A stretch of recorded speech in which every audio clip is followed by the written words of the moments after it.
Okay, all right, well, I'm recording. 5:37, calling the meeting to order. I should know this, but do I need a motion to start? No, I just need a motion to end. Yeah. Great, thanks all.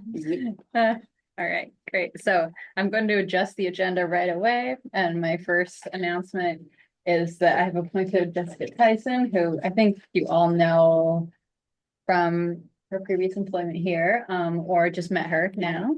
But here she is as our newest board member. So thank you, Jessica.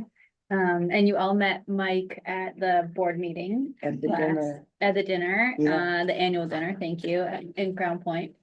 Well, if you didn't, here he is again, Mike. Here he is, still here, he's back, or he's here for the first time. Great. Right. And then I think just so people know other adjustments, right? We've got extra minutes to add. Yeah, we have and- another set of minutes. We have an executive session happening later And and Laura has a few things to add in the Yes. financial section, so great, it's up. great. So I guess next we'll go to the election of the board officers. And I apologize, I didn't check in with anyone individually, maybe except Trisha, actually. About re-election. Oh, I guess Mark Hale's not here, but She did agree, confirm with me that she would agree to okay, great. stay on as secretary. To stay on as secretary, great. I said I would stay board president until May. So I'll do the May board meeting too, and then I need to focus on the farm. And I'll stay on the board, but president will be looking for another president.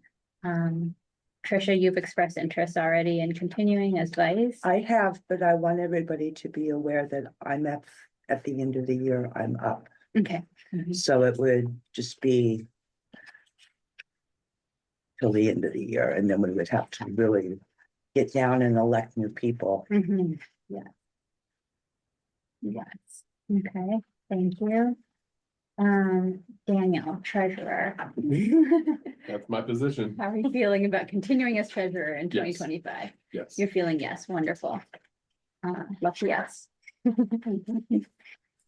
Right, okay, so next, you'll see in your many pages here that you've got two sets of board minutes from previous meetings. Are they supposed to be elected? Usually we Oh, elect oh, them. is Yeah, this- I was gonna jump in there. Yeah. So you need a Okay. motion to We need a elect that motion. slate of officers. And Okay, then before you vote, just ask if there's any, other nominations from the floor. 99% of the time there isn't, but that's the Robert rules. okay. We have a motion from George. We have a motion from George to keep the Before they- offices Before they as is. change their mind. Before they make you do something. Okay, so George says no discussion, so we can't have any discussion. No, really, any discussion, any other nominations from the floor? I'd also like to thank the board for putting the time in. So appreciate that. Thanks, George. I agree. And congratulations, by the way, Daniel. Oh, thank you. Thank you. Before I forget it, Lois said, make sure you tell Daniel. So, Very nice. Congratulations. Aw, love this. Do we Thank get to you. know? I'm engaged. Thank you. I don't get the ring. You should. Yes, I'm still very excited. Yes. Oh, I got the ring, but then I gave Gave it away. All right, That's well, how it works. Thank you, George. Thank you. Mhm. Not going in the minutes. I could. Good. Nice. So you need a. So now we need a Second. second Oh. from George's motion. Thank you, Tricia. All in favor? Aye. I, Any opposed? Okay, the slate stays the same. Thank For you. now. all. Really. you gotta time your bites. You can nod. At the same time. Nodding is. Yep. right, so we've got a set of minutes from the December 16th meeting. I need a motion. And I think we can just add on, I'm sorry. We can do Two. both at once. We can- Great, we can great. Do both at I was once. gonna and do- then Friday, January 7th. Okay. And we can do two sets of minutes at once, right, Paul? I think you could, yes. So we're going to make a motion for a slate of minutes. One of them is from December 16th. Board of Directors meeting, and then the executive committee met on January 17th. May I have a motion to approve those minutes? January 21st. That's it. Oh. No, That's today. that's it. Oh, that's what I meant. We Let's go ahead can't and get approve it those done. yet. We're making the minutes as we speak. I'll move to approve them also. Thank you, thank you. Any discussion about the minutes? All in favor? Aye. Any opposed? Minutes moved. I believe this launches us into the financial report. Did anyone have any questions on the financial statements that were in that? You're looking for two things for Jessica and Michael. These are the two, this is what you're looking for. There's, one is the, starts with the balance sheet. Golly, I need to put my eyeglasses on. At the CC Essex County balance sheet is the front cover of this one. Ellie, sorry, we don't have extra That's okay. copies. And then the other one is the summary report. And, Oh, you can be Alicia. oh yeah, you can be, Alicia, just look at her packet. There were 2 additional documents added to your binders. Florence is here. Oh, my goodness. Hi, Florence. Welcome, Florence. Thanks for coming. Hi, sorry for the interruption. I had trouble with Zoom, but I'm here. Thank you so much for joining us. You feeling better? I'm now having allergic reactions to antibiotics, so they got something for that. So I'm hoping on the tail end of this nightmare. Oh, poor Yeah. you. Getting better for sure. Good. Questions? All right. Yeah, if not, Okay. go ahead and go. Right. So in addition to the review and acceptance of the November financial statements, I will need approval for the transfer of funds for the annual initial payment adjustment. Once we've completed that, I'm going to give a very brief review of the preliminary financial statements for the year ending 12/31/24.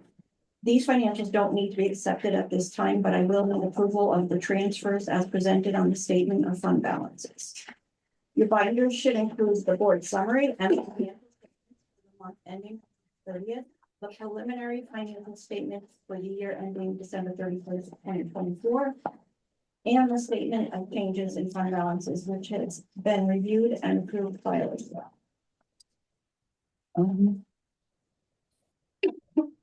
That looks like this. So you have the two things that I showed you, summary. About things that start with balance sheet, and this is the other one that she referred to, which is the changes in fund balance. And that's the one that needs your authorization or approval, but she's gonna review it a little more. So let's start with my review of the November financials.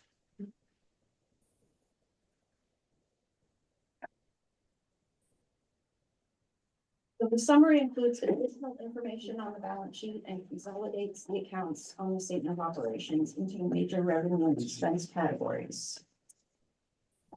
I highlighted the financial statements so you can see where the numbers on the summary come from.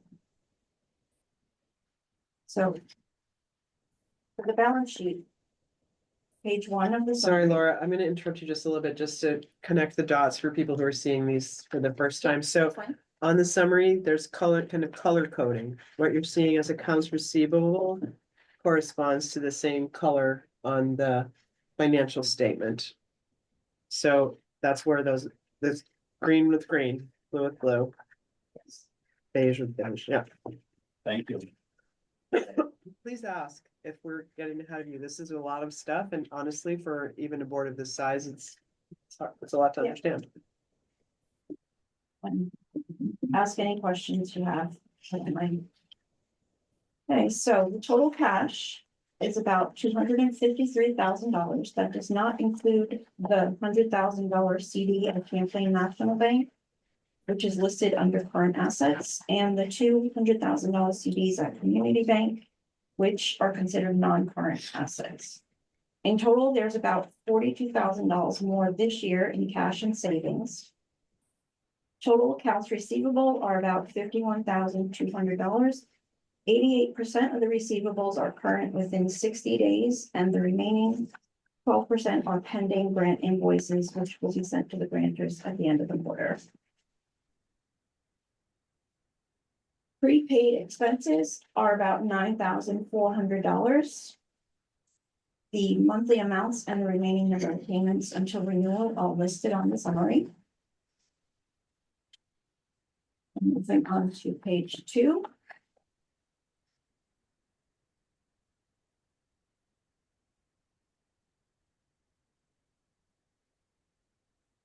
Liabilities.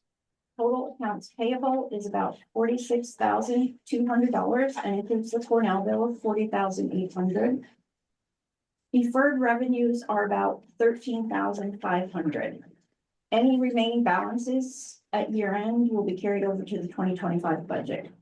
So as of today, for December 31st, pending. Deferred revenues, everything except for about $530 of the Adirondack Foundation Generous Acts Grant was spent in December. Jen hasn't been able to schedule any 4-H welding classes, so that full amount will be carried over to 2025.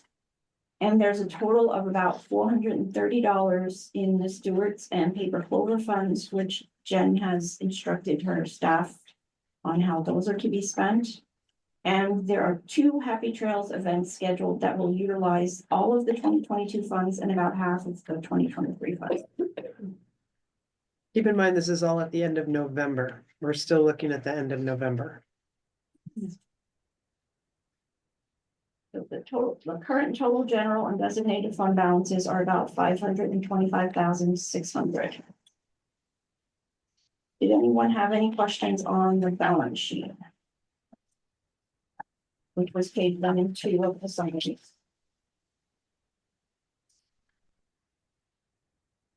What's the difference between the current, the CDs there, you said we have 101 and 200? The current one is less than a year, so it's considered current, and the other ones are over a year.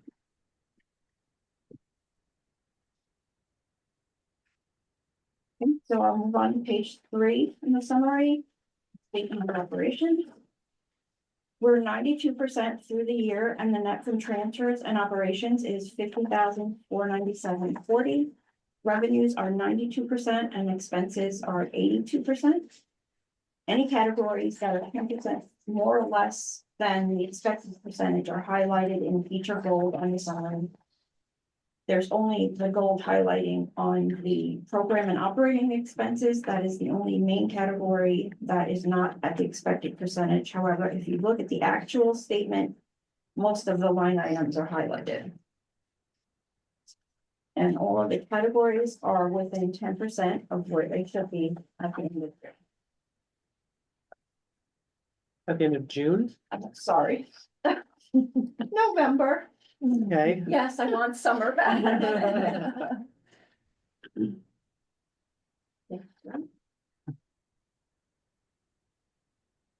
Pretty much what I think the biggest change in that, in that program and operating expenses is really from the FMPP grant. Is that correct? Yes, due And- to staffing and changes of programming, we didn't use a lot. And we have a plan to use those and catch up in 2025. And I don't think that there's any concern from the funder standpoint in the first year of a big, huge 3-year, $500,000 grant. They understand that a lot of changes can happen. So we're not in any jeopardy. There's no real consequences. We just we need to recalculate and catch up. And we will not have a problem with that. And actually, by the end of December, it's gonna look similar in that grant.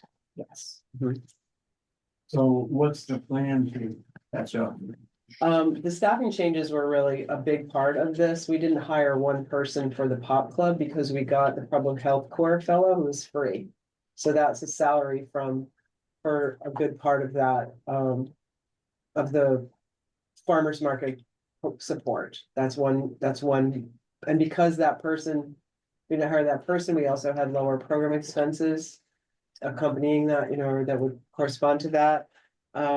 And also the rollout, I think, of the video and photography work that was expected wasn't able to be scheduled, and so that was a significant piece also. Laura, do you remember what else is lower? Basically, contract services, Which is the videographer and photographer. promotional and salaries. Mhm. So in 2025, we will have, we'll be moving some of the staff, we will bill more of the staff time. People doing the same work, so Cole will be taking over some of the work and we will be billing more of his time to this grant, because they'll be supervising this and there'll be a little dip because of the staff transition, so until we replace Mary's role, which we hope to be able to do pretty quickly, we won't be billing to that. We won't be billing the hourly harvest salary to that, but as soon as we have that person, they will be picking up a higher percentage than they were originally scheduled to be paid for from this grant. Does that answer your question? Yeah, hopefully. It's a little bit of Tetris of how much of which grant is used to pay for which people. So in 2024, we also had we had at least 3 other grants that were paying for staff time. Those grants are done. So now a higher percentage of the FMPP grant will be applied to staff salaries than they were in 2024. Well, that's a big grant Mhm. for us. What happens if at the end of this few years, if there's funds left over for that grant? So that isn't going to happen, but yes, I can answer that. Go ahead. Yeah, we'll plan on spending it all. If we don't, we usually request an extension. We'll be doing a budget modification, and the budget modification will be based on spending by the end of the term.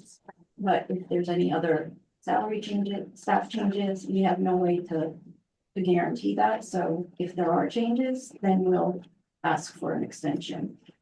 And that we have done that for other grants in the past, and we're in very good standing with the funder. They understand exactly where we are. We stay in touch with the program officers so that they aren't concerned that we're not doing the work that we said we were gonna do. And they always expect it because these things happen all the time. Anybody have any other questions on the financial statements for the month ending November 30th? Yes, can you speak to some of those lines where you were over under budget? Sure. Let me state it fine. Do you have a specific one in mind, or just in general Page 2 of the operating statement? Or of the balance sheet. the balance sheet? Okay, right, so balance sheet is page 1, and then the next 2 pages are statement of operations. You have a question on the balance sheet or the statement of operations? Statement of operations. Okay. Page 2. Opposed to page 3. We need to make increases in the budget in the future to account for some. Well, I guess 2 and 3, page 2 and 3. Do we need to make increases in the budget to account for some of these overages?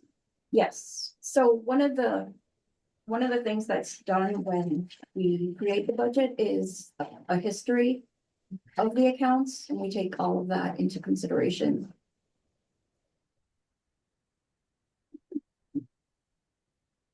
So the budget that was approved includes increases where they were needed or decreases where we over budget.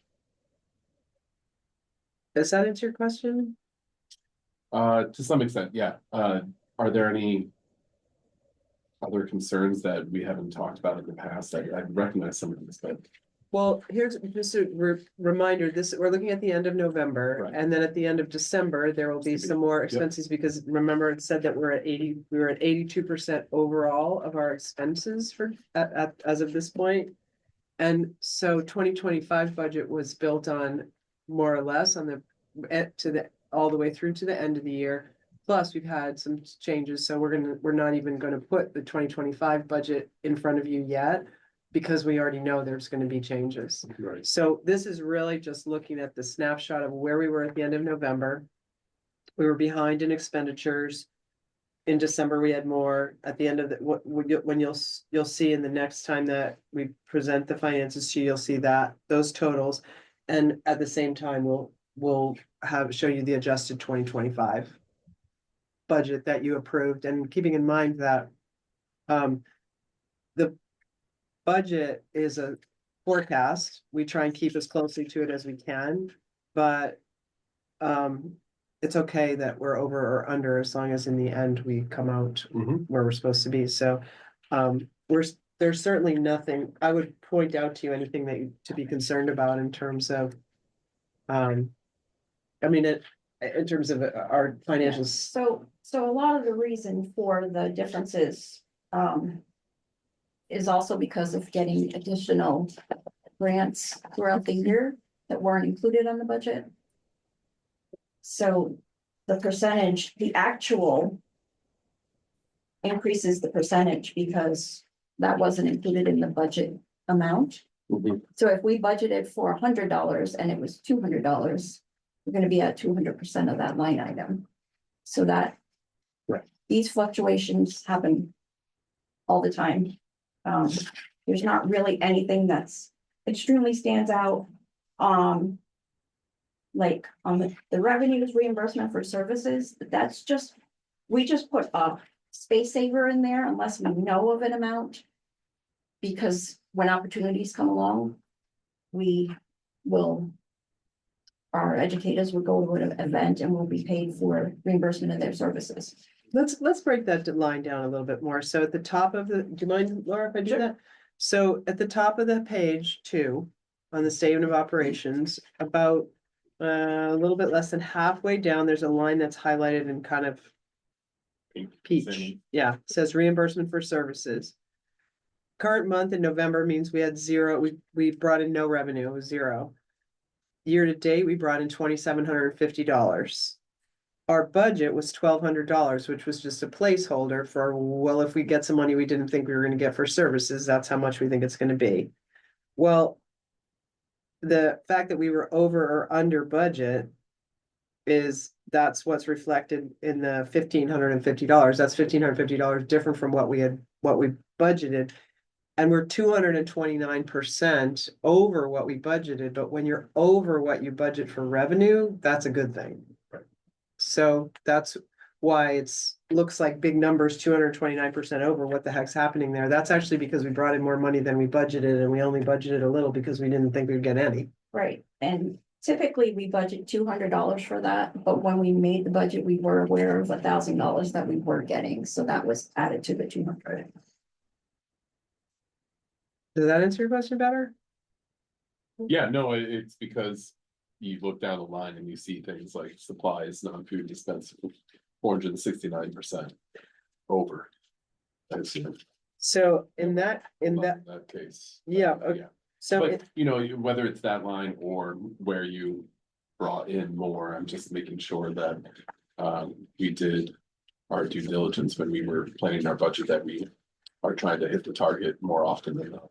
Right, so those changes are due to grant budget Mhm. modifications. Mhm. Because when we create the budget, it's hard to predict exactly what we'll be spending things on. And then as they start programming, they realize they need more of this and less of that. Mhm. So that changes the percentage. And also, when you look at a percentage, keep in mind, so when that supplies non-food, I mean, that's we budgeted 700. Right. And we spent 3,300, but we're not talking about like $30,000. Correct. It's Well, just, that's it's a high why, that's why percent. that's a funny one. It blows the percentage. Right. Right. But that's why that's a funny one, because when if you look just at percentages, you're like 469%. Mhm. And you look at the actual numbers and you're like, oh, okay, we're fine. It's different when maybe you're looking at. We're gonna have to start getting pizza with no extra topping. Well, it's good that you're looking closely enough to know, wow, 469% off budget. We need to take a closer look at that line. You're on the right track, but I again, mean, I don't see any other ones that are newer contracts. It's probably the biggest. Where we're talking about money that's a little bit more Mhm. of a difference than any of the other line items. And then like overall, total expenses are 82%. Right. Which is like right on, which is low, like, Right. right? Cause we're 92% through the budget, so we've Mhm. used 82% of our, Yeah. Expenses. so seems like it's balancing out. It'll probably Well- catch up in December, right? Because we were trying to spend stuff down by the end of the year. Sure. It does, and sometimes it works and sometimes it doesn't, because it's a short month for programs, because we're off for a while, so it doesn't always catch up 100%. But that's why we do transfers and adjustments when we get to the end of the year. Yep. So there is nothing to worry about here, believe me, I'm gonna be the first to tell you if there's something to worry about. This is a super good place, and yeah, I think the other thing to don't forget about that's on here is as far as our cash flow, we have no concerns about cash flow at this point.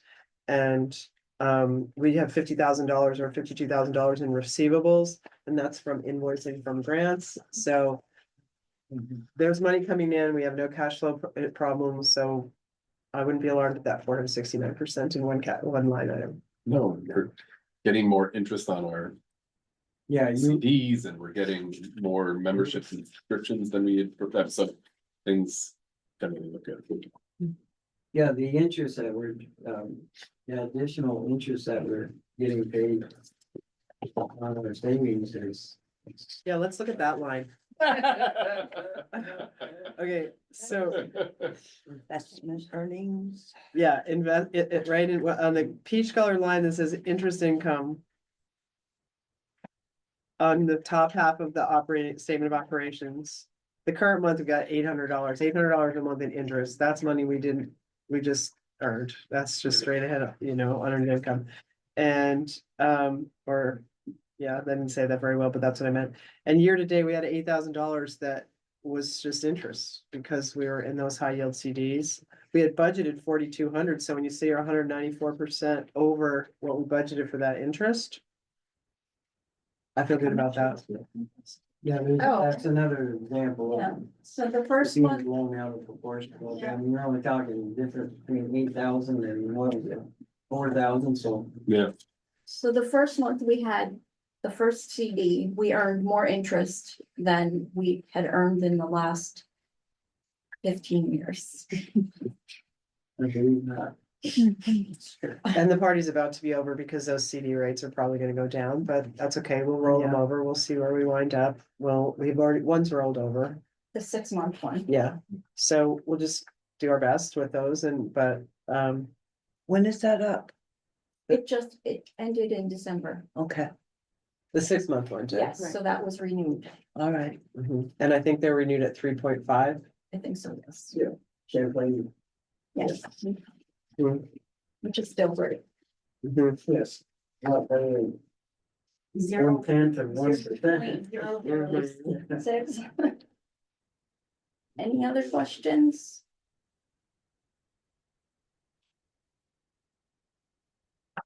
We have a few more things to go through, so let's keep moving. We need to do the motion. Yeah, the motion We need a to motion to. accept the financial reports as accept the presented. financial report. I'll as move to accepted. accept them as presented. Thank you, Tristan. Great, thank you, Daniel. Any discussion? All in favor? I, Any opposed? Financials move. Okay, so the next thing we need to do is approve the transfer for the initial payment adjustment. I'm just gonna read the explanation of what that is. They don't have that. So our initial payment adjustment for 2024 is $8,052. The payroll for Cornell Cooperative Extension Association employees is processed through the Cornell University payroll system. Paychecks drawn on Cornell's bank account are issued bi-weekly for non-exempt staff and twice monthly for exempt staff. Cornell bills the Extension Associations for reimbursement of paychecks issued at the end of each month. As a result, the payments from Extension Associations to Cornell University are not received by Cornell until 2 to 6 weeks after the paychecks are issued. Therefore, the university has requested that each extension association fund the payroll expenses incurred but not yet paid by depositing a sum of money with Cornell. The sum of money is called the initial payment adjustment. So each year we receive an initial payment adjustment amount, and ours this year is an addition of $8,052 to make the total initial payment $34,091. It's not usually an increase of that much, but we had a lot of staffing changes and a lot of higher staff, team leaders, and so there was an increase. Rarely is there a decrease.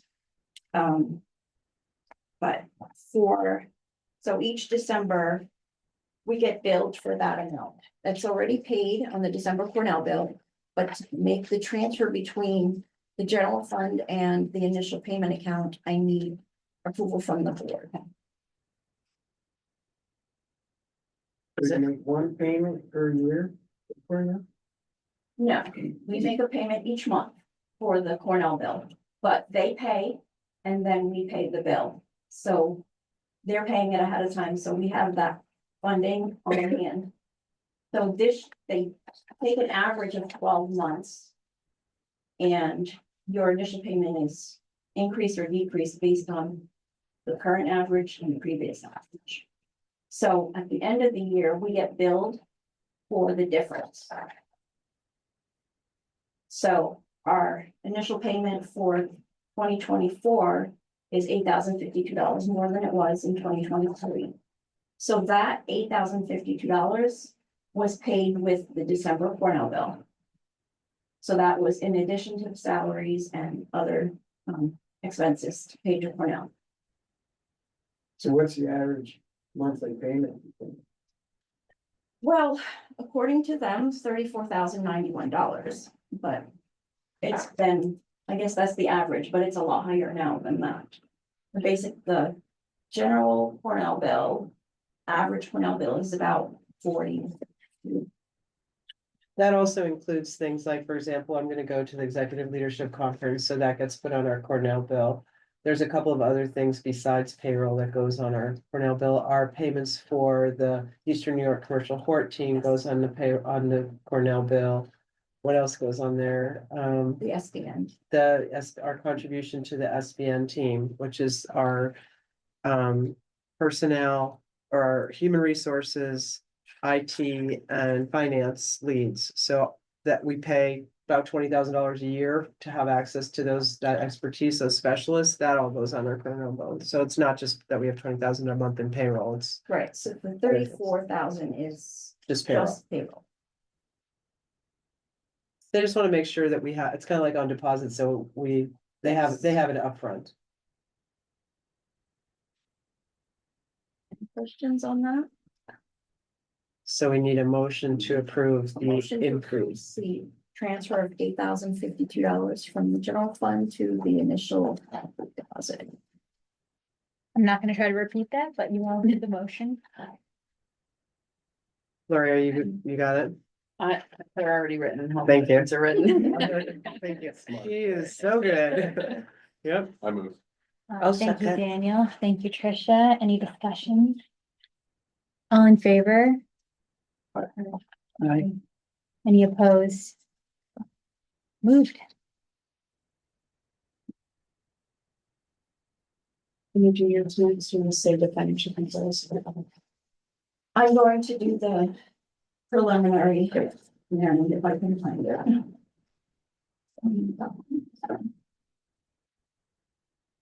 Okay. Tuesday. November. Me too. Leave that? Yes, who's that? I don't have the No, same. no, wait, I've got the right one. Sorry. It says last month closed November 30th because December's not closed yet. It's, But if you're looking at Yeah. the period ending, looks like this. It says. Up here, last month closed is November because December's not closed, but if you look at the period ending, it says December 31st. So this is just a forecast of what the end of December is gonna look like. And it's pretty close to accurate, pretty close to done because we just haven't got, you can't officially close it until all the pieces are in place, but this is a pretty good forecast of where we're gonna end up at the end of December. this is actually the preliminary close. Before, it does not include the transfer for the initial payment adjustment. And it does not include any transfers because we've been having those tonight. So. The balance sheet. Is the first page. If you go to the bottom of that, you'll see the net from operations is 33,791.27. That's highlighted in blue. And the net from transfers is $7,747. So the total net from operations you'll find on page 4, the bottom.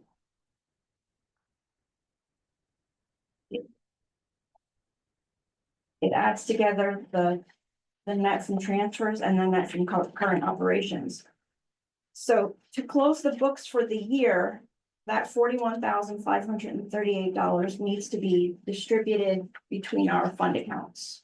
And just a comment on that, that $41,000 is revenue above what we budgeted for. And part of the reason for that is because we brought in income after we proposed the budget. So that's not because I don't know what other reasons there would be. But the point is that when we made the original budget and we rolled through the year, we got more revenue that we weren't expecting. And in part it was from the two. Well, farm to school, other things, NERM. No, that was the previous year, that was in the budget. I can't remember right now. Anyway, so the 40, There's been a lot of different things Yeah. added to it. so but what we're trying to do is at the end of the year, make sure that we're zero. So we have 41,000 of excess revenue, I don't wanna say excess, but net revenue. That we want to distribute and decide what to do with. This is very important because in the past, I feel like we've kind of gone quickly through this and I just really want to make sure that everyone is comfortable with what we're recommending. So we got $41,000 of excess that we want to put into appropriate accounts. And so the initial payment adjustment is not included in those statements, but that does not change the bottom line because it's a transfer from the general fund to the initial payment fund, so it's just an increase and an increase. So to accomplish the transfers that you see on that sheet, I run reports for the accounts associated with the various designated program funds to determine the net from operations for those programs. Programs with net revenue will require a transfer to their designated fund, and programs with a net loss require a transfer from the designated fund. And then I run any reports to see if purchases were made for any of the budgeted expenses, which we had budgeted expense for equipment, computers and equipment.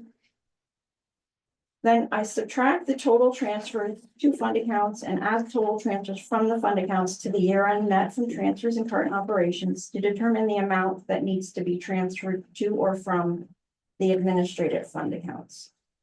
I make suggestions for the transfers to or from the administrative fund accounts based on the needs of the budget.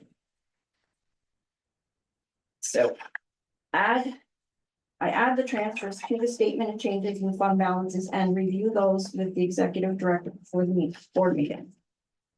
And make any changes if needed. So the statement you have, the statement of changes in fund balances shows all the amounts. The amounts that are next to the column has the B's, N's, and S's. The blue is for net program amounts. The B are balance sheet accounts, which we don't have anything in there. Sorry, it's the general fund. And the green, the S, are the suggested transfers. So the balance after adding the net losses from the programs and the net income for the programs, the balance was $48,214.25. So my suggestion to Elizabeth, and we've discussed it and the reasoning for it, was to transfer $20,000 of that to the vehicle fund and $28,214.25 to the SIP fund. SIP is salary improvement plan or program or something. Yeah, I heard Mina had quite the accident. Yes, but we can talk about that in a different category. All right, well, Um, I was wondering if we need to replace that vehicle. Yes, so Okay. that's why, let her, yes. Okay, Yep, all right, I'm yep, getting ahead, are. I'm sorry. Nope, but you're on the right track. Okay, So the total amount of the net operations being transferred to designated funds is $1,678.86. The total amount of the net from operations being transferred from designated funds is $4,240.25. And the total amount of net from operations being transferred from the designated computer fund account is $4,114.59. And then the final distribution of those funds, which is a net of $48,214, is the $28,214.25 to the SIP fund and $20,000 to the vehicle. And that's where I'd kind of like to, if anyone has questions, let's clarify those first, and then I can go into a little bit more interpretation of why we're making that recommendation. Does anyone have any questions or want to clarify that at all? Will you just explain what the SIP fund is again? Salary Yeah. Improvement, does that mean So, raises? well, it could, Oh. and in this case, it might. So when there is in this year, I know that a lot of people wanted compensation increases, and my feeling is really pretty strongly to try and stay within the guidelines of this cooperative extensions compensation scale. And so when I started here, CCE gives us a compensation scale. There was people that were off it. There were people that were really high in it. I tried to balance that out. So that fund was set up before I got here to provide salary increases. But we were able to, without going into that fund in the past, bring everybody up to the same percentile in the compensation scale. So my thought, it was once you commit to compensation, someone's salary, you're locked in, you can't take that back. So one idea that I had was to try and use some of the net revenue to provide bonuses, which is would be a one-time bonus. And I learned that from another ED that said it really helped to increase people's morale. It helped with retention. It felt like a fair thing to do. So I was open to that. In light of the staff changes that have happened and something else that has been a problem that I've been wanting to solve for a really long time, I'm going to make a different recommendation this year. And I think it's okay for us to talk about this in open session, but there has been a longstanding problem at Cooperative Extension that has never compensated any employee for their longevity, ever, since I've been here. And those compensation increases that should have happened compound. They should have compounded. yeah. And they haven't. And at least two people in the room are closing on retirement. And we have another staff member who's been here for 16 years. That is a mistake that needs to be corrected. It has, and so my recommendation is that the amount that is being transferred at the, we don't have a calculation really for what would be fair. I don't know. We need some time to think about what would be fair. Mhm. But I feel really strongly that that's the thing that needs to be rectified the fastest and the fairest as we can right now. Could I suggest you look at the federal STEP Mhm. program? So we need to do some homework. We need to look at that kind of thing and we need to look at what's. I don't know how we're gonna solve it really yet, but we need to come up with a plan and I would like to bring that plan back to you, but I want to make sure that in the budgeting process, we need to put that money somewhere. So let's put it into that salary improvement plan for the time being, and then I'll bring you back what I think is a reasonable calculation to correct that longstanding problem. I don't know why it was never addressed. Yeah, in I the don't know past. if the state has a comparable program, but I as a don't know federal what- employee, I'm retired federal. I mean, STEP was Mhm. a basic part of your salary. I would suggest talking to Alice, and Soil and Water, because she has done some of that research, looked at STEP, looked at other things, and we have a Soil and Water Conservation District had a longevity program plan in place for some time, and she's actually making current adjustments to that in recognition of, some new information. So Well, she and would be someone to talk to. I think that some other CCEEDs also have compensation plans, and my goal would be to create a really transparent compensation plan so that everybody Yeah. knows ahead of time Yeah. what seniority Right. actually means and what your compensation increases. And in one association, one large association, it's only like $125 every 3 years. It's not a lot. No, But it's not a lot. But we are in a position to A, fix that, and B, give some forethought to new employees, because that is something that people are like, geez, I don't want to work here for 5 years before anyone even pays attention that I've been here. That's just not a good plan. It's not a good look. And so we would put that into a compensation plan that everybody agrees to and knows about, and they all would improve and so it's really transparent. I think also that the district, speaking of transparency, has moved towards increasing the longevity sort of scheme, I guess, or system in lieu of bonuses because of potential bias that bonuses involve and how bonuses can be shifted and shaped. Whereas longevity is just, as you pointed out, just a very clear, transparent, this is seniority, this is. Well, I don't think they're mutually exclusive. Yeah, I mean, that and so- argument can be made. And so I think what I really don't like is to be in the position of making completely subjective decisions, like you deserve something you don't. I don't like that. It's a very uncomfortable situation and it doesn't correspond to responsibilities. And as far as I'm concerned, everybody who works here is very good at their job. Yeah. And so I don't like merit to be a part of it. I really don't. I feel like it makes me, you can hear me, it makes me feel uncomfortable to award someone's merit versus someone else's. That's what I'd like to have. First, I want to fix the seniority, and then I want to pitch a really, it's not a private corporation, it's people's taxes that pay for our budget, so we can't just like hand it out. It's not profit sharing, but we want to have some incentive and retention, incentive and retention when clearly the staff are working super hard. We're getting tons of stuff done. So that's where I'm at. That's why we put 20,000. The other thing that I will say is, I was gonna wait until later in the meeting, but I want to talk about it anyway, so maybe I'll throw it in. One of the things that I've learned over the past year is that, I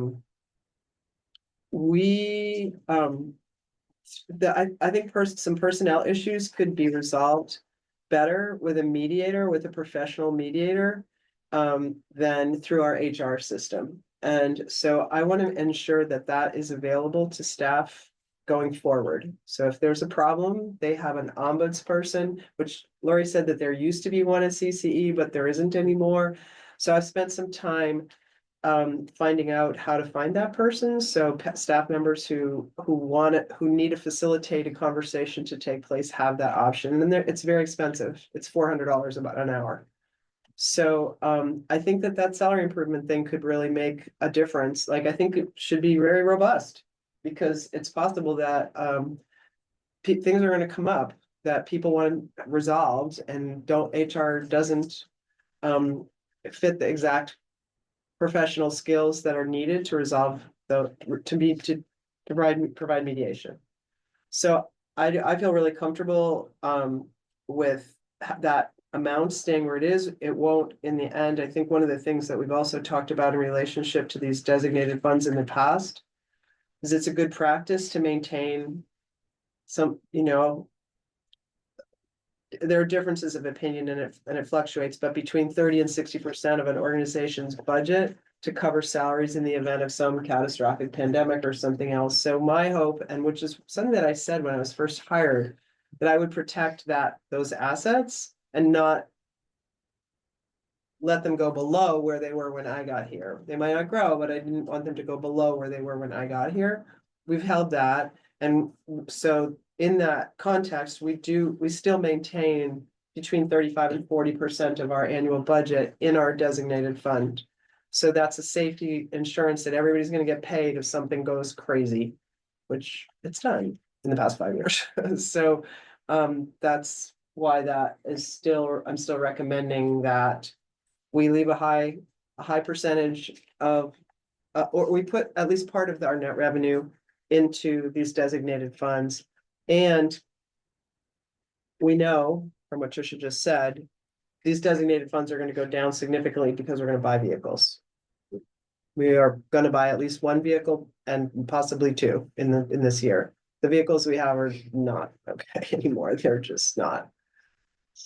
So without further ado, anyone have any more questions about why the rationale behind the suggested distribution of the net revenue? I don't want to cram that down your throats. I think Well, 90, well, George, you want to go first? no, go ahead. Okay, well, Ladies before the. thanks, George. I'm kind of leaning toward 90,000 for the total vehicle fund is quite a lot, even for two vehicles. When we get to the budget, which Okay. we're not going to do tonight, Mhm. we're putting $20,000 back into, not back into that, adding $20,000 to that. One of the amendments to the budget is to take $35,000 out of that, and we may end up taking more. So that $90,000 is gonna go down quickly. What is that 35,000 going toward? $35,000 is for If we- at least one car. It probably, Right. yeah, so I don't know how old the Impala or the Malibu were when they were purchased, or the Focus for that matter. They don't, any of them have very high mileage on them, but they have safety issues all the time. She's driven them. They're like, we need to buy a new car. We can Mhm. afford it. We need to buy a new car that's safe, that doesn't have high maintenance. We either need to buy or lease that. I would say buy it outright. And that's gonna cost us some money. I'm gonna guess $20,000 to $30,000. And if we buy another one, that's gonna be another 15 to 20 if we buy a real car. I mean, I know you can buy used ones and we could find bargains, but I just don't like the feeling of educators driving around in cars that aren't like 100% a car I wouldn't want to drive. And they're doable, but we're not in that situation. So that's why we're leaving. It will look a lot lower. The cars will look a lot lower. At the end of 2025. So I still think that's a pretty high. I totally want everyone to be safe wherever you're driving. I still think 45,000 per car is a huge budget, and I think, like, my Wait. personal opinion, Okay. that's what you're saying, 45,000 per car, but you just said 15 to 30 per car. Cause you're saying some will come out of that 90, but it's for the purchase of a vehicle. Right, and we're still gonna have a third vehicle that's gonna. Three. Oh, We're gonna have a okay. third vehicle that we're gonna have to replace at some point, which is in the same condition as the other two. Uh-huh, So within a matter of a couple of years, it's gonna have to be replaced also. uh-huh. So that vehicle money at this point, it should be enough. We can always transfer money out of it later, but I think we should see how we wind up after we purchase the two and then transfer money out rather than have to come back and say, no, actually nothing in here can't be moved later. Mhm. So Great. that's where actually it was Steve McNally that set Mhm, that up. I remember that, yeah. I wasn't even here, it yeah. was before I got here, but Yeah. he's right, because cars aren't getting cheaper. I'd really like to buy a good quality recent year model, like the one we looked at today was like a really good bargain, but it was a 2010. You know, we need to, Yeah, that's, we did, yeah, so, I remember when we had zero money for the vehicle budget. And we were talking about buying a car or two back then, and Steve said the county that that was put in the budget because that's how the county does it. They always are trying to set aside some money whenever they can, in the budget for vehicles, so, but first of all, I'm glad to hear that we had 40-some thousand dollars to put somewhere else in the association, where we saw needles. And I have no problem with putting more money into the vehicle, budget or funding, but,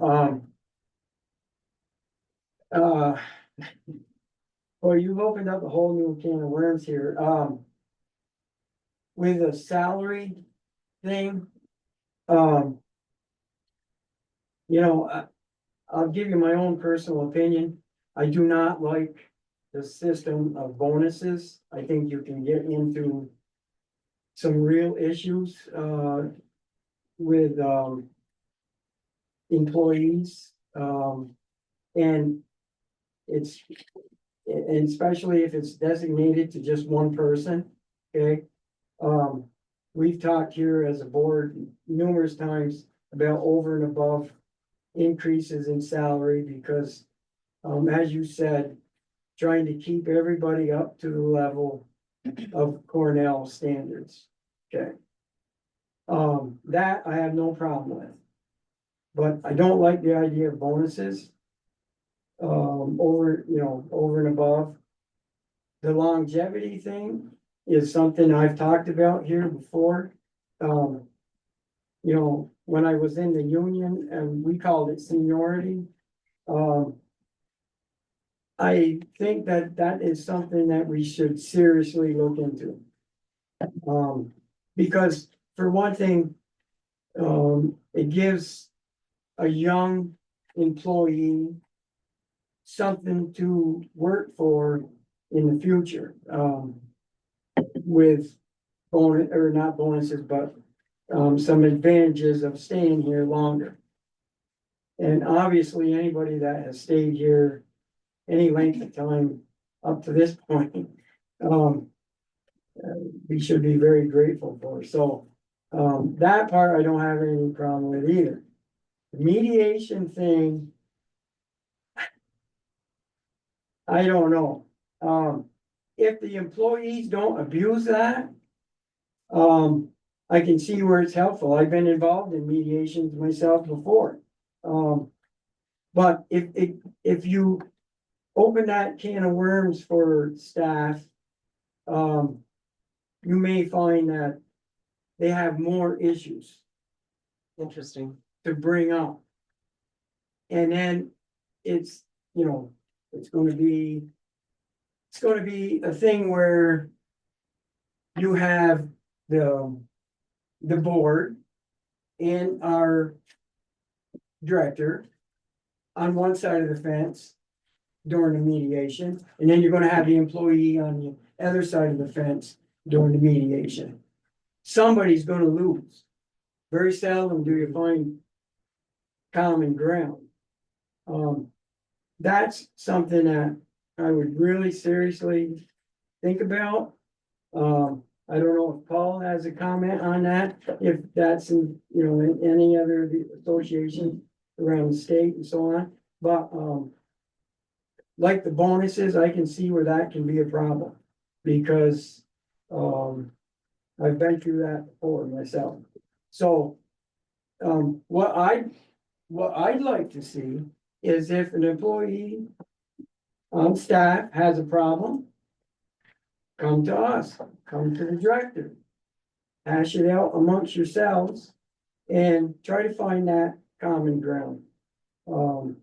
Without having to pay somebody $400 an hour, which is quite a bit more than what I remember we paid, but, There is a range, but it's still. yeah, pricey. I Do know, you have it's, someone and in it's, mind for that? it's quite a process. And so, but some of those things that you brought up, I think we all know why you been thinking in that manner, because of the, our turnover in our staff and so on and so forth. I think there are some changes that need to be made. And I think you're onto some things that I think are positive and I would seriously consider, and some I don't totally agree with either, so. But as far as the transfer goes, if you see, you and Laura think that it's proper to put some in the vehicle budget and salaries and stuff, I have no problem with that either. And the thing is, you have to distribute that to get to zero. Is that right? Correct. Yes. Okay, so we gotta do something with it. Well, And I think those are two good places. and we need to put it in one of these buckets now, but all of these buckets are the same bucket. If something catastrophic were to happen, any of these things could be moved to cover a catastrophic Right. event. Right. And the other thing that we're gonna be looking at in 2025 that we really don't know where we're gonna land is maybe probably early 2026, but we don't know. There's a new building going up. And we have no idea how much it's gonna cost. Our move-in is actually gonna cost over there because we don't know what the county's gonna do. That could be $50,000 like that. Yeah. That's not gonna be a small number, but we don't really know, and it might not happen until 2026, but It will happen eventually. So mhm. it's something to think about. Can you get some kind of a fleet deal if you bought two cars at once? I don't know. That's not a bad idea, actually. And Elizabeth, in regards to the car, is there any like discussion about one that may be a little bigger coming from a 4-H perspective? It Yeah. was incredibly hard to bring kids to Cornell when I had 3 teenagers in the backseat, like. So we were if looking, they- yes. Especially if they're like, did not love each other. Good point. So we have a need for Long 4-H 6 hours. transportation. We have a need for Western Garner volunteer transportation to events. We have a need for Pop Club. Honestly, I helped Ellie one time to go to the farmers markets, and trying to cram those Yeah. tents and things into the back of those cars was just ridiculous. It was a hazard. It was an occupational hazard. She's gonna torque out her back. So we need something that we can remove seats, that we can have at least 7 passengers. Yes, at least one of the vehicles needs to be bigger for Harvest Festival stuff. And I know like we just got a used Traverse and it was like 26,000 just for that, and that was. Well, it's 8 years old. So, yeah, that's what we're expecting. We have the money. Those are real needs. Yeah. We don't need to be stingy on a vehicle. Yeah, that's my feeling. That's why I feel like that $90,000 is gonna go fast. So I thought I'd just chime in as kind of a third party, quite a far distance away this evening, right? But I hear strategic investment. How can we use these funds rather than having them just sit in a bank account, but use them strategically for vehicles and safety and making, that adds to staff retention in and of itself, just not having to worry about how to get from point A to point B safely, about staff retention and compensation. And then also about, okay, life is not always going to be rosy. And so how can there be a safe, neutral place for, internally within the organization to get to healthy spots, whether it's mediation, facilitation, or whatever it is. It sounds like more homework to be done on all those fronts, but really great conversations around strategic investments, because what's the outcome of that? Happy staff, growth, and this is a way different conversation than several of you remember that all of us were in multiple years ago, when we were sharing executive directors and staff were having to step up in ways that they hadn't before. And now we're into a phase of staff don't need to step up in those same roles, and providing that clarity and strategic investment just seems like a really great, that's what I'm hearing as I listen to the conversation. I don't know if that's helpful, but it feels like, Elizabeth working with staff, coming back to the board, and board might think of other things that they can share with Elizabeth individually in between times. I just thought I'd share that reflection. I'd also like to just jump in for 2 seconds on what Paul was saying. That I don't think we're gonna have an ombuds on speed dial for the staff to just call up and order up $400 sessions. I'm thinking we would be working with our conflict resolution policy. And that's something that I actually want to work on with our upper levels of HR to, I mean, it's a system policy, right, Paul? So I don't know. But it's compliance policies we can't change. System policies, I think we can work with administration to change if, is that right? Well, and all of that is changing in that, Okay. you know, the idea that policies are owned by you locally. Gotcha. So all of So- that is up in the air as well. There we go. So I would think, I personally would like to work with the board on our conflict resolution, our complaint policy to make it clearer. I feel like it's a gray policy when in my world it should be black and white and give real guidance on where the staff can resolve things at this level and then at this level and this level. And I think the ombuds would be part of that. Or mediator, whatever we want to call this person, so that you don't just leap right into that. That's not first. There are other options. And then I expect if we were going to make expenditures in that area, well, I guess, I don't I know. would want to be involved at Yeah. whatever, at any occasion when that was needed. Yeah. And I mean, any executive director, I think, should be to be aware of where there's an irresolvable conflict. And that all the steps had been gone through, and that I agree with Lori entirely that our conflict resolution policy is not adequate for challenges that we are dealing with. And so we just need to do all that work. But I think this is definitely one piece so that every staff person feels that their opinion has been heard. That's really important. And that needs to be a neutral person sometimes, not all the time, but sometimes. So it's one step. And maybe what we need to do is put in place the steps that lead up to it, and then we'll know when we're there and it's not just go there.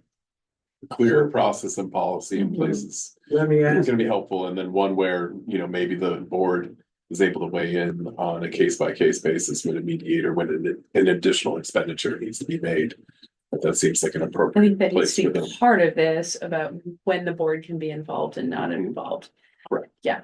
It's been a lot of haze. Yeah. has that policy that we have in existence now, has that been a conflict in the past with our staff? Yes. So I would think that. Do you think, let me ask you this. Do you think that the policy is the problem that needs to be revised, or is there another problem? Both, So then we should work on both. Then. that's right. Policy and procedure. And relationships You and, know, yeah, in my experience, there's steps to get to the point where you need an unbiased third party to come into play. mhm. So if those steps need revision and to be looked at again and learn from problems that we've had in the past, then I would say that's the first step to take. And then maybe put in our policy the option, if the conflict is still in place between the staff member and management, shall we say, in the association and or in the board, then have that option of bringing in a third party. But to go from a complaint right to mediation is not. Well, Yeah, point well taken, yeah, for sure. Are y'all are comfortable with where we are with the recommendation for transfers to Mhm. be able to vote on that? We already moved, I assume. You know, Did we No, not? we did Then I not. moved. So the motion is to move 41,530. No, No, to put them the in. motion is to approve the transfers on the statement of changes in fund balance Okay, as presented. okay. Great. So Approve the change. Daniel made a motion, George seconded. Okay, any further discussion? All in favor? I, Any I have opposed? one question about the vehicle. Do we put that out for bid or do we just negotiate? To be continued. I'm trying to, probably will have to put it out to bid, but other associations have been able to buy through their county purchasing agent. And I did ask Mike Mascarenhas, but I probably asked him at a bad time. We might be able to do that, but we might not. I don't know yet. Well, I'm gonna try, but if not, we'll have to put it out to bid. I think that if you could, that's the way to go because they have leverage. Go through the county. Yes. Yeah. I would like to do that. We actually did Cole found a vehicle that I think would be really good. That's at Egglefields, but what we have, what that requires is us getting all the specs and going through county purchasing if they'll even let us, and I'm not sure they will. We've looked at county purchasing through soil and water and found going in case of vehicles going out to bid is proven better. Mhm. But state contracts, generally speaking, are the way to go, just. Not the case of I've never vehicles that done it we've been before. able to get Yeah, local deals that have been Yeah, as good, you if want- not better. maintenance local and I do. So I'm gonna have to, we're gonna have to research it. We just, it hasn't gotten all the way to the top, but after the recent incidents with the vehicles, I'd like it to come far closer to the top, like right now. what was the issue with that? The Impala. Yeah, so everybody who doesn't know, go take it away, Lori. Mina was trying to drive to Glens Falls and got just south of Ty on the Hague Road, and when a wheel came off. And she was fine. She ended up on the side of the road. The wheel actually ended up across a field and did some property damage. So we're trying to deal with that, but just busted a window that was leaning against a shed. I mean, we can smile about it now, but it was really, I was really Hair raising. terrified for Mina. But she handled it with incredible poise and we got it towed. We brought it back to the service place where they just repaired it. They just put the wheel back on with new lugs. They were the snow tires we'd had put on in December. So it's, you're supposed to get those checked, make sure those lugs are tight after about 100 miles maybe. We were not told to do so, so we didn't, and it wasn't in our paperwork, but apparently everyone who knows about cars knows you should do it, but I've never done it on my personal vehicles. I will now do that going forward. But it's all taken care of, but it's pretty scary. I don't think it was because the vehicle was old. I just think. Well, you would think should if have you been put the tightened. lug nuts on with a torque wrench, they would stay on. but- Yeah, it was not a good scene. I've been through it myself. Oh my They God. will loosen up. Yeah, So so, anyway, yeah, but we're Alright. everybody's safe. All right. The car's been vote repaired. on that. We're in the middle of the vote, just so you know where we are. Great, thank you. Yeah, So- I know it's 10 of we- 7, so we should probably keep I'm going. So just gonna excuse myself to get myself something great. she likes to eat after her report, so now we're done. And then do you want me to go ahead with the financial controls? Like, just grab something to eat. Oh, I'll start forgot about that I'll part. start on the No, financial. yeah, controls thank you. After we vote on this. Yeah. Keep moving. So we have. Are we voting? We voted on the designated funds Correct. transfer. All right. Did you? We Is had, that- we had, I have a first and a second, but we Second. did not take a vote. Okay. I thought I said all in favor. Oh, I don't know, maybe. I'm pretty sure. Thank you. Did you, thank you, I missed it. Everyone was in favor, Lori. Super. All right. Just dozed off for a second. That's All all right. right. I mean, Thank you for that, and I will try to move us along here until Laura comes back. We do have financial controls that I know we talked about, I think back in December. Then we have much more changes. Most of them are minor, but we did say we revisit a couple of these things in January. So on your sheets, everything that is in orange is blank to be filled in. I couldn't fill it in until you voted on officers tonight. Then we, anything in yellow is an addition, and blue is taking out. We've mostly just clarified, we've taken out wording that didn't need to be there and clarified, so I wanted to bring your attention to page 2, where we are adding check signers, with Mary and Jen leaving. We lost 2 of our 3 check signers. So, adding Jake and Ellie, who both have agreed, And so I will, after we're done with this, I'm also gonna ask you to make a separate motion on that so that I can take the minutes directly to the bank, because I need to see those minutes to add check signers. But Daniel, you're staying on, so you will still be our third check signer for now. Yeah, we added language to add me to be able to process interbank transfers, which I was already doing, but that just needed to be in here. And then I think on page 3, the purchase authorizations, we left the staff amount there at 200, and I just highlighted it in green because that was something I think it was sort of being thought about last time. We can leave it at 200. Can we just leave it for now, Change. just because we have a lot more to talk about and just feel like, is that okay? Fine, You guys, the only question, or the question I have is about, has this been reviewed by CCE? To make sure that it's consistent with any other state level policy that. Review by Cornell. Correct. So I can say that our process is just the opposite, Daniel, but it's aligned with exactly what you were just asking about, that we put out a guidelines of here's the checklist of checks and balances that you should have. And, I didn't go line by line, but I looked at it briefly before the meeting and it seemed like it was copy paste of exactly the same type of checklist. Great. So I would suggest that though it hasn't had a formal review, it's aligned with what the expectations and suggestions are. Thank you. We need to eliminate Jen Yeah, from the number community 2. vitality too. thank you. Yeah, I circled that one also. Oh, wait a minute, where are you? What page?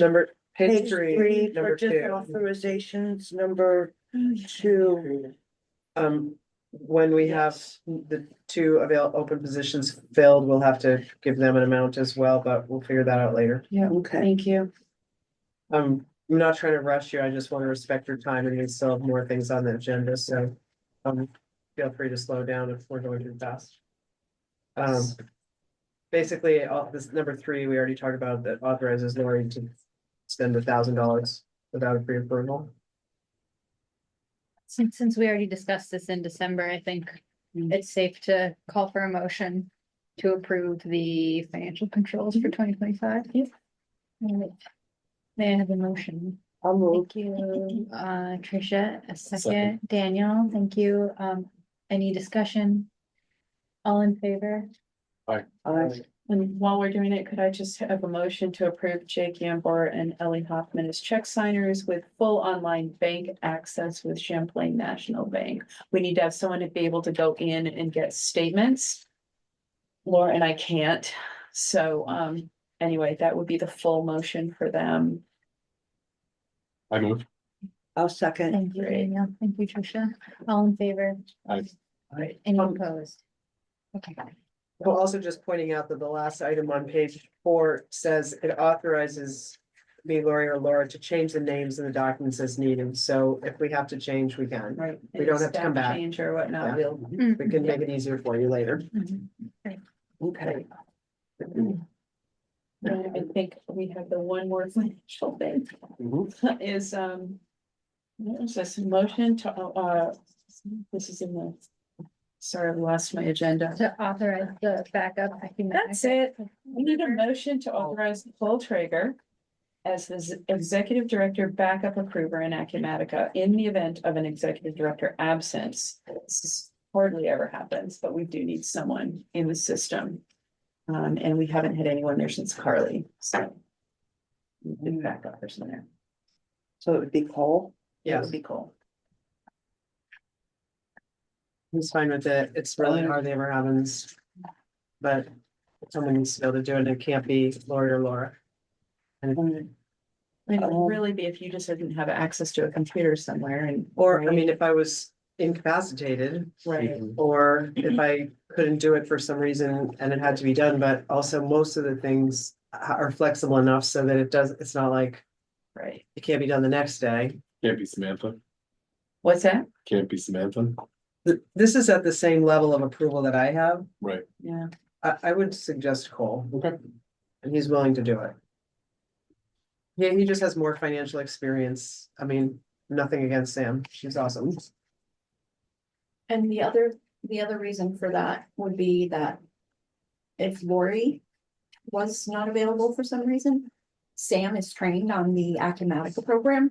So she would step in and do some of the things that Lori does. Mhm. So she wouldn't be able to enter and approve. Only so many staff and it parts out all the little things. So I'll make that motion. Thank you, Trisha. Second, I'll second. thanks, Daniel. Any discussion about Cole as backup for Acumatica? All in favor? I, Any opposed? Great, thank you. Okay, I think we just need to kind of move a little bit quickly, if that's okay. Like I said, I just realized that we're already at 7 and we need to try and be done, but we still have some things that really do need your attention. The staff program is provided for everybody. That's what this thing is.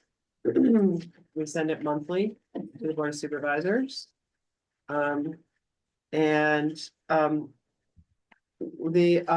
I have some other comments that I'd like to make later in the meeting, but I don't have an additional report right now. I think we have some pretty important, the most important thing we have to do tonight, I think, are the AR and the BR, so I'm trying to get to them soon. The only thing I had that I wanted to mention here is I would like your authorization to sign a contract with Language Line. That last year, in order to do our senior wellness programs, we need to be able to guarantee, it's money from the Office for the Aging, and we need to be able to guarantee that we can accommodate any person who needs translation services. That's a requirement from the funding that goes to the Office for the Aging, so it needs to trickles down in all their subcontracts. So we found a service, Lori, thank you, found a service that is sort of on translation on demand. And there's no money exchanged unless you use it.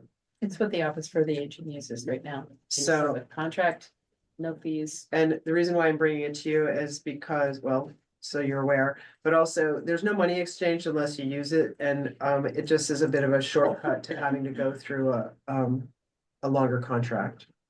is it an app? No, it's a service. No, it's live. You would, Okay. if someone came into one of Sam's programs and did not speak English, we would be able to instantly call this service. They would translate as the program was going on, or to just get someone signed up for the program. All right. Yeah, It's, and it's in the OFA contract that we get from the county, this fine print at the very end that we weren't really seeing until this, actually, we started this process in 2024 to try to line someone up. And Chrissy was clear that we needed to, if we're gonna have a contract with OFA, we need to have this in place. The state. and they're satisfied with that, and Yeah. yeah, So there's no cost unless we use the system. correct. We just have to guarantee that we can provide it, Mhm, so that by signing the contract, we can, they know they're on call. mhm. That seems No brainer. great, yeah. Yeah. Yeah. Mhm. So do we need to vote on that? There was more of awareness, but I Okay. don't think you need to vote. Tag back to you. I don't think there's any more old business. Great. Then, you've all been provided with the 2025 calendar. Our next meeting is March 24th here. And then so on, it's about every other month. Do you have any highlights? No, really, I just wanna, it's a long time between meetings, and I think I would like to talk about it, maybe not tonight, but figure out a way to have a little more contact, maybe with just the executive committee. And I would also like to know from you all how frequently you would like to hear from me, because if you want like a bullet point thing once a week, I'll send that. I just don't like flooding people with emails that they don't really want. But we could maybe talk about that more at the next meeting or something, or maybe, yeah, we could follow up. I want to give you whatever info, and I want to have a way to contact you that isn't like, I don't know, maybe it would be good to have executive committee meetings scheduled in between the regular meetings, just to have a placeholder, even if they aren't actually needed. Okay. I think Yeah. that would be helpful too. Yeah, I mean. Fine with me. I don't know if Looking you for more want that. details. you good? Okay, Nice, great.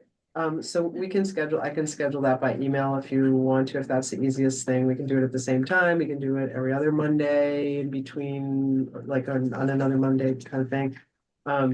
And there may be a need for some committees later in the year that we also might want to meet with, but I don't think, again, that's not as urgent for tonight as some other things later. But otherwise, the calendar looks okay to me, and the big clutch ones that we can't do it without a quorum. We need 6 in person for a quorum, and then whoever's online is additional. And the really, really clutch ones are August and December. Actually, January also, January, August and December, those are clutch. Like, we gotta have a quorum, we gotta have a vote. So they're harder to reschedule. Are you gonna ask the board about authorizing the executive committee to approve the amended budget?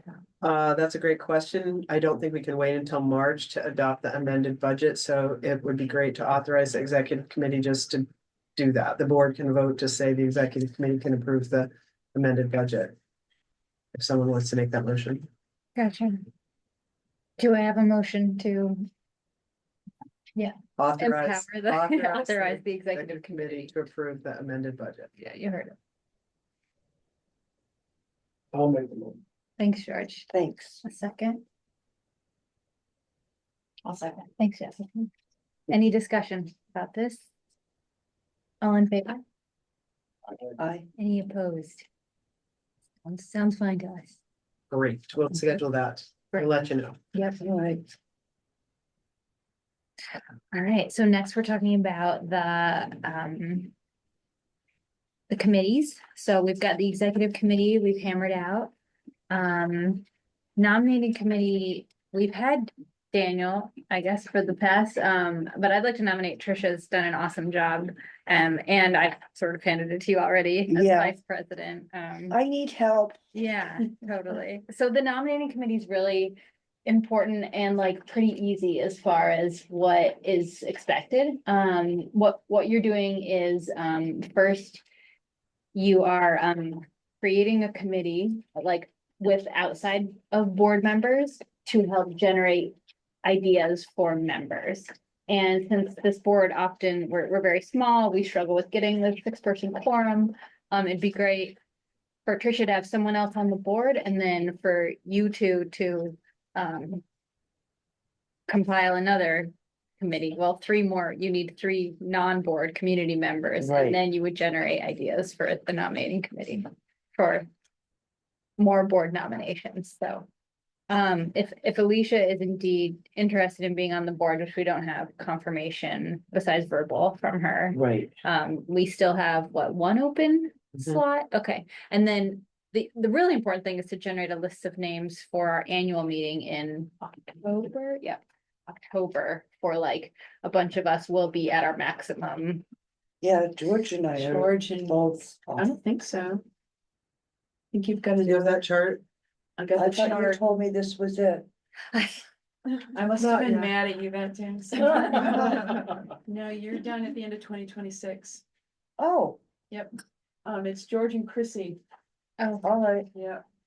okay, yeah, so it's always important to have a list of folks all right, on backup and If you want. And all right. No, This- I thought you said the end of the year, so. I made a mistake. our paperwork says that the staff is really not a part of that process, but I think that some of the best names are generated by the staff. Mm. So the hope is that we can generate the names and send them your way for the nominating committee to vet, and that makes it even easier. You don't have to go around looking around. And I would like to work with you on some of the qualifications that I think would really help.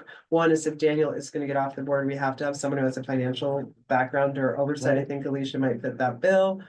We can talk about that later again. All right, and we had also mentioned about shrinking the board. That is an idea that has been suggested in the past, and I really think we should take some time, not tonight, but to discuss whether having a smaller board makes sense so that we don't struggle with such a quorum. And the companion to that would be either to get like a core of other, like farmers in particular, who might want to tune in and learn what's happening, but not be counted as a quorum, not be made to, feel obligated to attend, do all the finances and stuff, but just want to be able to give input. And maybe what that means is goosing the agriculture program advisory committee more or something like that, but to make sure that there's still interaction and engagement, more interaction and engagement, but not such a burden to come to meetings. And so that's something we could think about. It would require a change in the Constitution. And from what I understand, Paul, that's doable. We just have to go through and change the Constitution with a board vote. It is Um, doable. There's no specific numbers. You won't ever hear a number from Cornell because it's the basic tenet of our structure is to decentralized, bottom up, what works for you, the community. I certainly can provide benchmarks from other associations, but not far away in, like in Franklin County, for example, they just did what you just talked about. They shrunk the board for the exact same reason of continual struggles with meeting quorums. No fault assigned to anybody. It's just really busy lives that we all live these days. Well, the other thing is we have a geographic challenge. Our county's huge, getting from Lake to Lake Placid, like someone still sitting here wouldn't be home till 9 o'clock. So, there's also the relationship between the board size and the staff, and it is kind of weird to have a bigger board than staff count. So that's just practical, whatever. So we can talk about that. Let's kind of set that aside so that we can make sure that we get through some of the other things, if that's okay. Yeah, totally. I'll try and follow up with nutrition, and anybody who Okay. was willing to serve, we can talk about that. I have a comment, would. Could a person construe that if our nominating committee takes the advice, relies heavily upon our staff to nominate people for this board, could someone see that as a conflict of interest? Yeah, probably. You're right. So why shouldn't our nominating committee concentrate on getting people to sit here that are independent of Well, whatever? I'm not local here. I mean, I'm a newbie at being here for 12 years now. I don't have the lifetime connections of people. If you guys want to give me names, I will gladly contact people. I would really appreciate it if you could give me a little background about who I'm contacting. What their work is, what their skills that they would bring to the board, that I'm not just cold calling people. But, yeah, I mean, it's, you're out, the staff is out there, they're dealing with people. People who have expressed an interest that we may not know about. That if they want to throw a name my way, I can look into it. I think the problem that we ran into was that we didn't have enough suggestions. Yeah, and we have no outside people on this. I'm the committee. Yeah, so Daniel's thrown some names and I've appreciated that, but I mean, it's that we've gotten 4 new people has really been work. mhm, and we're Well, grateful. I know that you're we're always looking, but, it just seems to me that people sitting here are the ones that have to make these decisions, that concern our staff. How, people that, are working in the staff. I think that the people sitting here should be independent from people that, as much as possible. Mhm. I mean, I understand if a person in staff sees someone that they're dealing with that, maybe they would suggest, would you ever be interested in sitting on board? But, I can see where it could be a real conflict of interest. Because there are times, I mean, you know, you've been here longer than I have even, No, that you have to make some tough decisions when it comes to the staff, and so, to me, it just seems like it'd be better if more of the board were, you know, independent of, the, anybody that's, you know, working for the Well- association.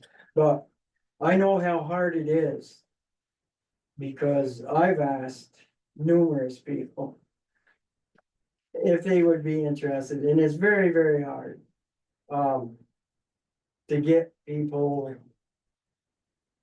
to serve here, and, you know, I think that with the number issue that we've had here, I don't think it's a bad idea at all of, maybe reducing the size of the board, but the thing is, the main thing is you gotta get people here that wanna be here, right. okay? That show up, and that is the main thing. And it's hard to get people that are up in Lake Placid and, Yeah, you know, understand. to- Elizabeth's exactly right, I mean, you know. Essex County is a big county, and, it. I mean, is a we've got commitment, two there's no people doubt from about it. Thai now, which is Crown Point. Crown Point, which Let's is, be you clear, know, Crown Point. yeah. Yeah. Yeah, I mean, that's an area that's been kind of a blank hole in our, Yeah, Well, and one of the other challenges is that we have people who, those that serve often, it seems, and Right. are on other boards, and it's really hard to tap into the same people yeah, all the time. exactly, you're exactly right, I mean. and. Well, also, this board meets the same time as two other boards that might be potential, like the Fair Board and the Brass Board, both have very strong interest in what happens at CCE Essex, and Yeah, the meetings are at the same time, Monday nights. yeah, So Brass actually moved their meetings so that I could attend those meetings, but can't always make it anyway. But the point is just that all of these things need to be factored into the nominating committee, and I think going back to the skills. And also making sure that we're still meeting at a time that's, people are available, because all of y'all don't like this time, we should change it so that more people can make it. I think the consistency is probably more valuable than rearranging, but that's up to you. No, I know of two other organizations that I would like to participate in, and they always have their meetings this night. So let's go back to revisiting that, and I'll try and work with you more on trying to Alright. get you some names and All get, right, or people to ask for names. If I'm not getting Yeah. the names, I can Yeah. get people to ask for names, but I think also it loops back around to what are the qualifications that we need That's a to be good able one. to. by Okay, the way, but great. not a good one. I think the struggle too is, I agree with what George was saying too about people that might work closely or like with staff, but to kind of contradict myself there too, sometimes those people at the staff might bring, they are familiar with extension. I feel like sometimes when, like I've talked to people when I was here about being on the board, they just weren't familiar enough, so they didn't feel comfortable putting their name in the pot. Mm. Because they didn't know if they were up for things that they didn't quite know, like maybe they're just familiar with a 4-H section and not CC overall, and it was a whole, like, I'm gonna say scary situation for them, so I think that we lose. There's a possibility that people are just kind of intimidated by all the factors that CC is. I I think, think yeah, that makes a lot of sense. The other thing is that this is kind of daunting. I'm happy to work one-on-one with any new board member. Talking to you, Mike, and anyone else to kind of unpack this packet. You know, like, so that everybody feels okay about the financial report and the role, and Paul offers a orientation that's more at the bureaucracy level, you know, like how we got here, what we do here, what the roles are between the CC administration and the counties, those kind of things. So we can do more to kind of, or do more orientation with somebody who may be intimidated by, like, I don't know anything about that. Whatever, fill in the blank. Try. All right, that was the nominating committee. community vitality. Sorry, Trisha, I forgot you. Well, you know, I would really love it if somebody else could take that. Yeah, can you describe it for? Um, it meets maybe every other month. It's mostly updates on, you know, what the employees are doing, the programs that they're doing. This past year, we had a lot of new people on the committee that were very creative thinkers. That they had businesses that, could possibly accommodate, 4-H meetings, programs, expanded out. I'm not really sure that anything came of it, but, there were some really good ideas thrown around. It's not a lot of work. This Um, quarterly. this yeah. meetings a year. Yeah, it's just really being able to keep in touch with what's going on, especially when there's more community members participating. That they can get their input and ideas for programming. I wonder if Florence would be willing to do that. She Nice. attends, the, Adirondack Harvest. Is she on Adirondack Harvest or she's on the No, ag? she was on the ag committee. She just, got aged out is not the right word. Oh, she got off Reached it her to be up to term. the board. Yeah. Yeah. And got out, yeah, but she was at her term limit too, so, now she's on the board, but she did just serve on the ag and, natural resources program committee. She might be willing to do that. Yeah. I don't know. And if Alicia is involved, she might also be willing to do it, just as a kind of get her feet wet type of thing. If you want to leave that one unfilled at the moment, we could try and fill it. Great. Yeah. Ag and Natural Resources, George, how you feeling about that? Oh, I'm fine, yeah. Solid, great. I got a question though, is there term limits for that committee? The committees have the same limit, so three years and then another 3 years. But you're on the board, You're a liaison to it. so you're a liaison, so you're not, well, you're gonna be done in Well, a I've year never anyway, been but. told only. You are, you're the liaison for the board, but Florence was not on the board at all, so she was she was the master gardener volunteer. A So- community member, so she did have a term Okay. limit. Because, I'm glad you explained that. I had no idea about that. But, I will volunteer my services on that board after I get off here. Great. I'd like to stay on that if I Wonderful. could possibly. As long as there's no term limits. I mean, I'm not under term limits, cause I've been on that thing before I got here, so. Oh, yeah, I think we got you like 6 years on that and then brought you on the board. I think it's been 12 years. All right, well, Thank you. I'd like to stay on that if I could. Okay.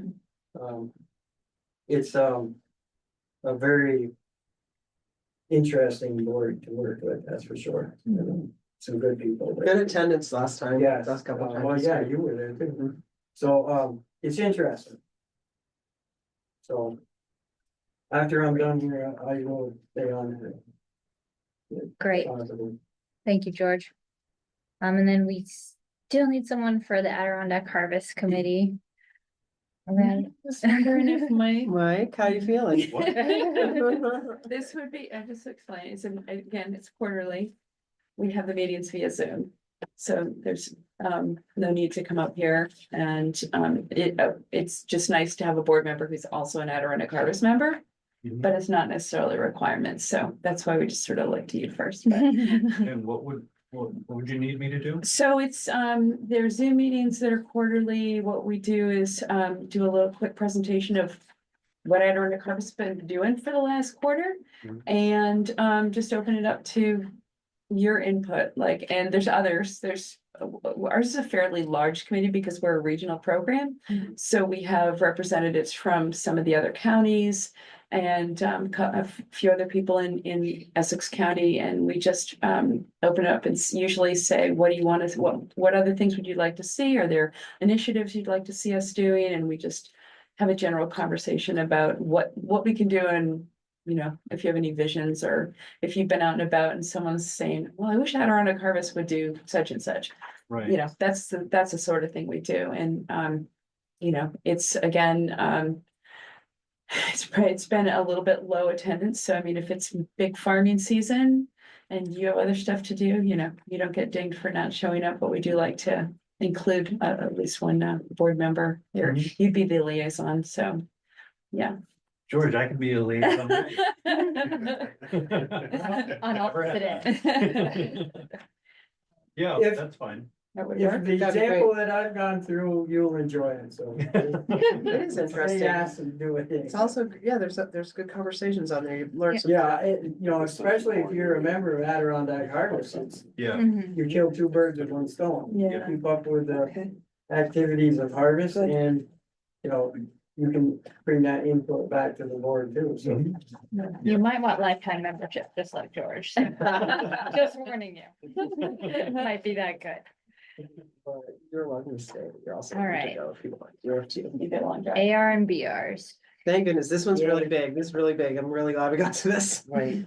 Paul, do you want to do it?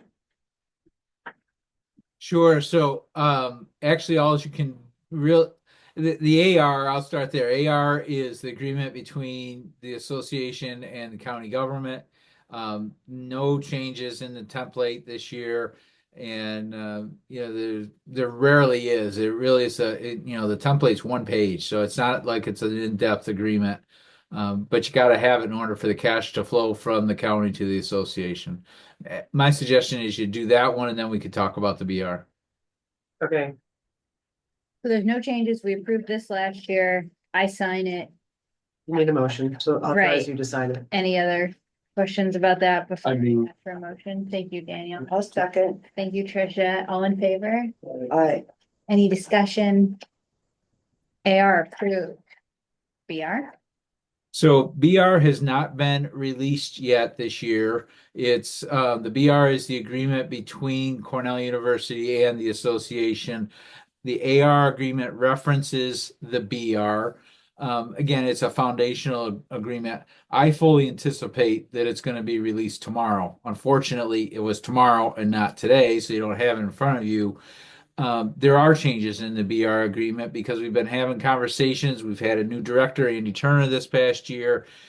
It's really about bringing clarity, you know, to the agreement. So my suggestion to you would be not to entertain a motion to approve especially a foundational agreement that you haven't seen yet. The executive committee could certainly, it's in your constitution that the executive committee can act on behalf of the board in between board meetings, so they could take it up, you know, when it comes out. The other option is you could wait until your next board meeting to, you know, have the whole board weigh in on it. Either way, you know, it's up to you. You could authorize, you know, pending the approval to go ahead and make a motion to have Ashley sign it. It's just know that you're doing that without seeing the agreement. I move that we postpone until the next board meeting. And there's no, that we don't need to approve. this Yeah, you one wouldn't to- even need to do a formal motion to do that. You could just wait. You could table it for tonight and wait. Yeah, table it for next time. Okay, great.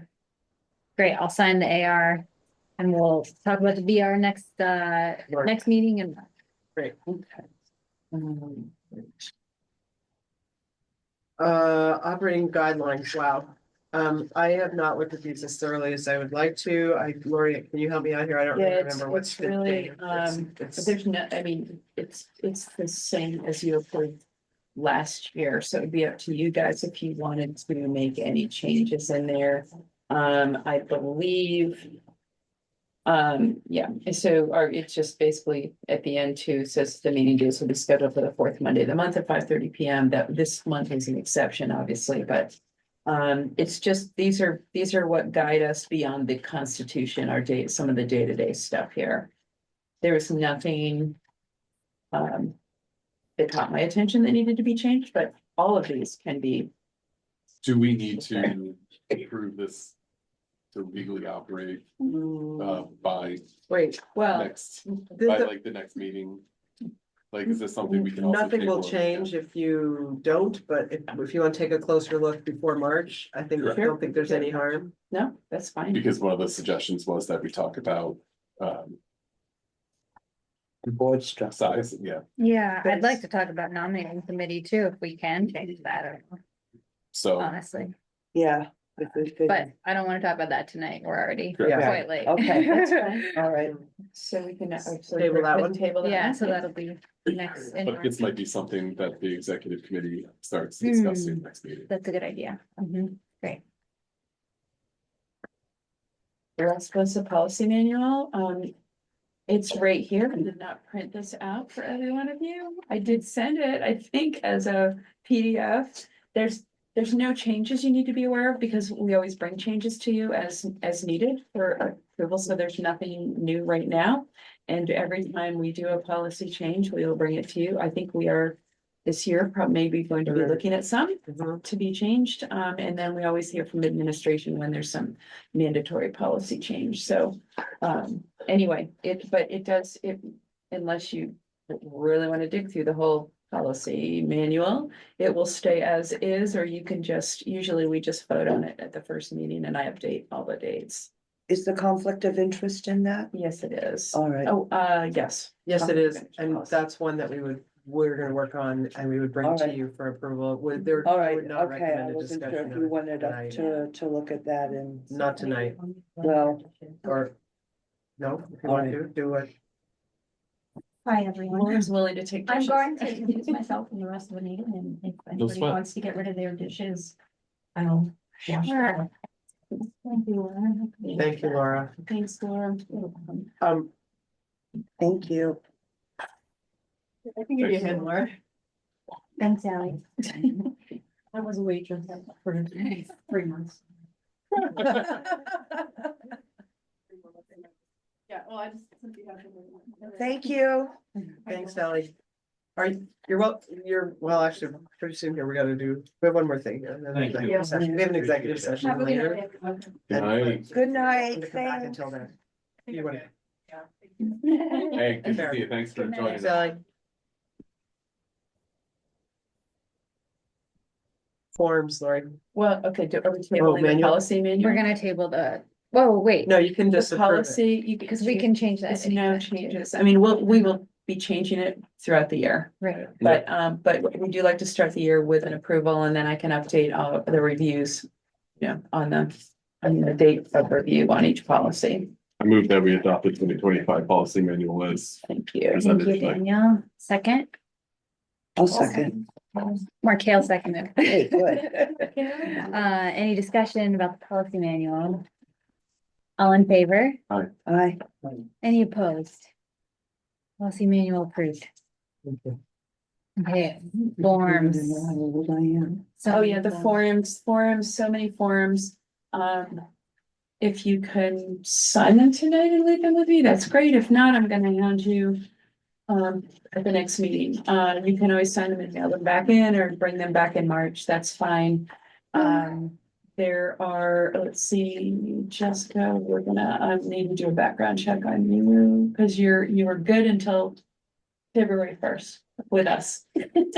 So, I was hoping it would carry it a little longer, but I'll just run them in there easier now, cause I'll just send you an email. Yeah, Mhm. so other than that, Okay, yeah. actually, we need to sign our ethics, mhm, our conflict of interest, mhm, our confidentiality. mhm. Does And there's that- an that optional includes survey there that we do collect. Dear that volunteer, data, okay, yeah. gotcha, Democrat. Yep. Those 4 things, and anyone who needs a background check, I would be in touch with them. I think it's really just Jessica and maybe Alicia. If joining the board. All right, Everyone else is current. I'll try to reach out to her again and see what the scoop is. Great, Thanks. I think you might just need an invitation, like, please come on this day. We want, Well, we did speak, so I'm If I need to do anything, let me know. I'll be happy. All right, I'll reach out to her again. Well, I was thinking more if I needed to do that, All right, well, but I mean, no, you tell me. I don't know what is the whole, what maybe the hold up.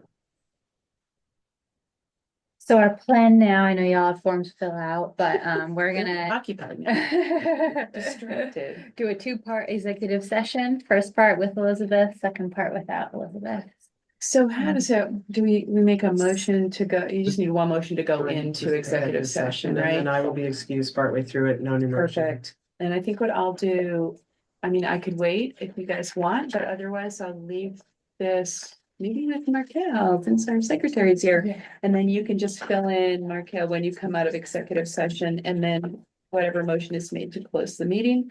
And I will stop the recording of this as we go into executive session. That sounds great. Okay, so do you need a motion? So we need a motion to enter executive session. Everyone. Yeah, okay. Thank you, Markel, second. Daniel, all in favor? Okay, so, Yeah. Daniel. Thank you for doing that, Lori. Yeah. Fun, Let me like, stop bonus the points for- recording. I gotta pay. Ah. Thank you.